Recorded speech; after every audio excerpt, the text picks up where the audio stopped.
Hello IT pros, welcome back to my IT workshop.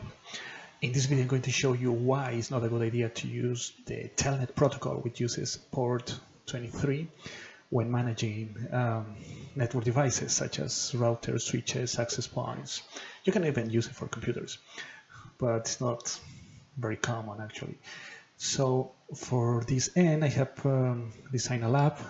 I have configured it already, so we're going to see why it's not a good idea to use Telnet. We should use SSH. I'm going to do a video in the future for that, but for now I'm going to show you. Let's work on the lab. And we have the diagram here. We have two switches. The one on the top is 10.1.10.21. The one on the bottom is 10.1.10.22. We have the trunk link, which is the red line, and we have two laptops. But I'm going to use a network cable to connect it to port 5 and 15. So the point of this lab is that switch 10.22 is configured in such a way that computer A can capture all the traffic that goes in and out from computer B, which is connected to port 15.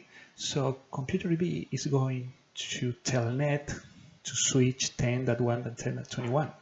And with computer A, we're going to capture the password for the session. I'm going to use these two switches for Cisco, but you can do it with any other brand that you like. It's applicable to any other switch. Well, now I'm going to go to computer A to start capturing the traffic. Well, we are in computer A.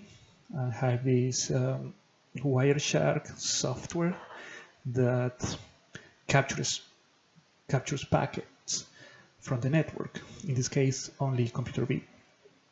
So what I'm going to do is I'm going to start the capture, and I'm going to filter the capture so it's not TCP, it's Telnet.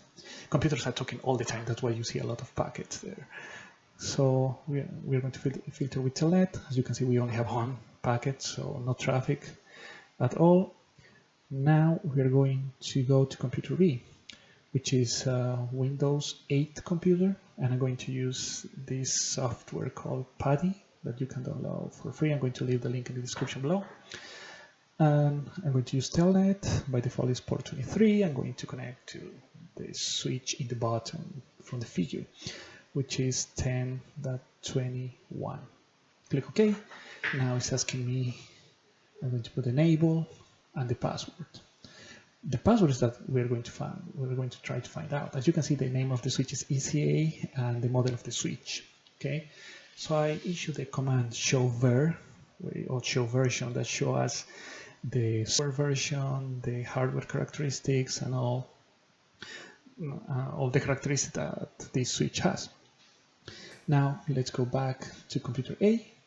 I'm going to wait a few seconds to start generating the traffic. As you can see here we are. In this case, we have the doubled amount of traffic for this session, and the reason is that the way the switch is configured to capture the traffic is capturing, like I said, what it receives and what it sends. So it's capturing twice for each packet. That's why we have a lot.